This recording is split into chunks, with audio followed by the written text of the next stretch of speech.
할렐루야, 영혼의 쉼터를 방문하신 여러분, 사랑하고 축복합니다.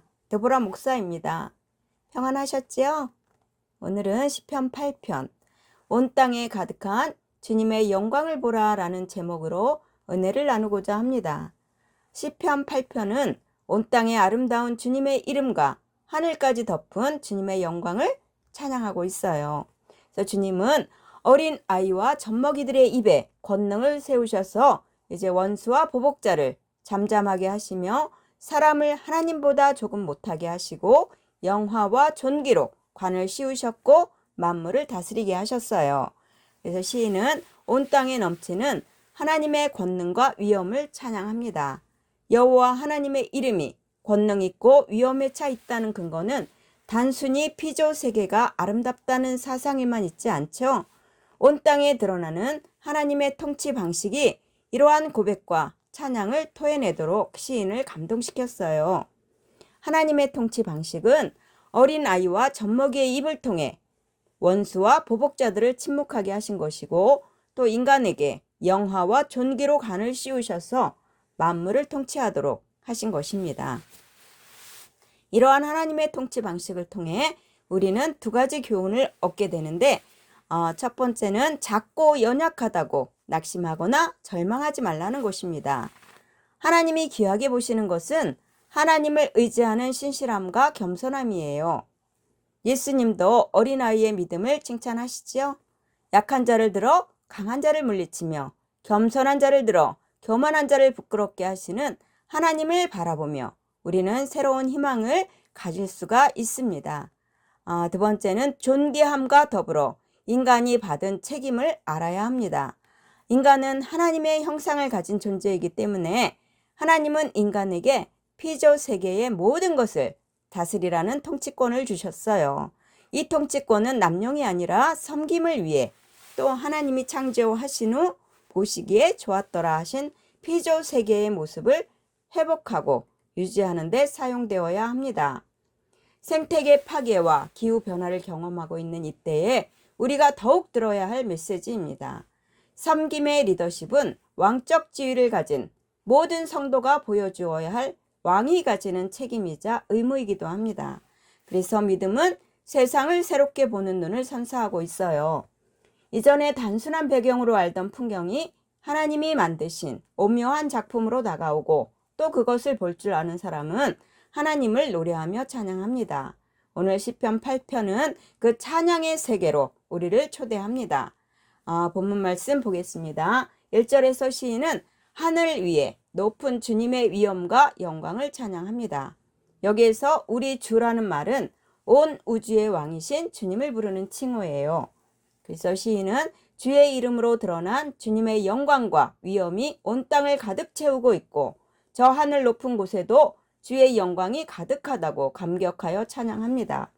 우리가 보는 지상의 모든 풍경은 단지 자연의 배경이 아니라 하나님의 영광을 보여주는 종합전시장 같습니다. 땅의 작품이 아니라 하나님의 작품이지요. 그것을 아는 우리는 주 여호와의 이름과 위대함을 소리 높여 찬양해야 합니다. 2절에서 시인은 하늘 위에 영광을 두신 주님은 어린아이와 젖먹이의 입으로 찬양을 받으시지만 주를 대적하는 자들은 잠잠하게 하신다고 고백합니다. 주의 대적들이란 하나님의 주권과 통치를 거부하는 자들이에요. 이와 반대로 어린아이와 젖먹이는 하나님의 영광과 은혜의 손길을 믿는 그러한 자들이죠. 하나님은 연약한 자들을 통해 자신의 능력을 나타내셔서 원수와 보복자들을 잠잠하게 하시고 또 어린아이같이 겸손히 하나님을 인정하는 자들은 승리의 노래를 부르게 될 것입니다.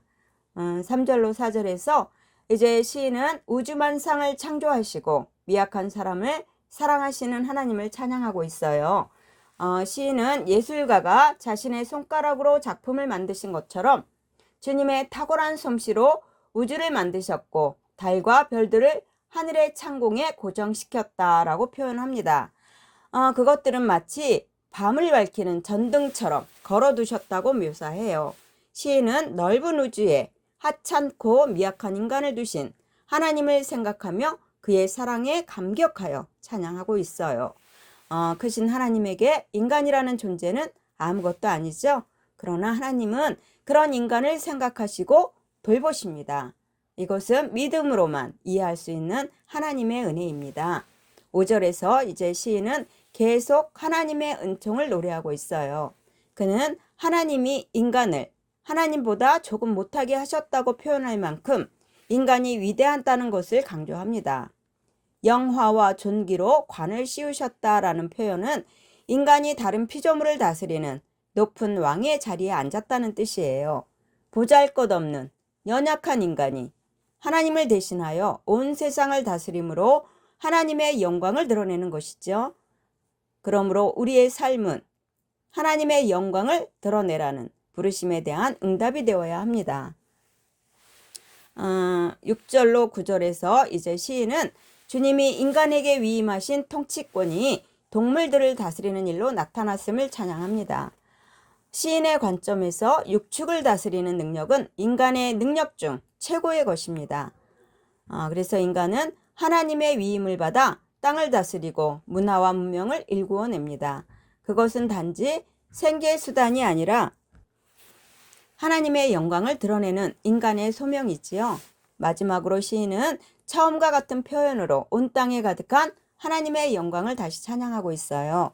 우주와 인생을 향한 하나님의 은혜를 생각하면 이처럼 찬양이 계속 이어질 것입니다. 결론이에요. 온 땅에 가득한 하나님의 이름과 영광을 생각해 보세요.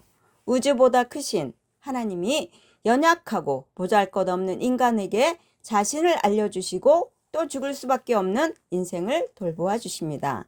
더구나 그분은 우리를 위해 인간의 육심을 입으시고 또 이 땅에 오셔서 십자가를 대신 지신 하나님이에요. 그 하나님을 우리는 예수 그리스도라 부르고 있습니다. 그래서 우리는 찬양하는 것입니다.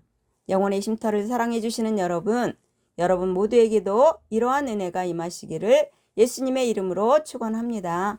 아멘. 감사합니다.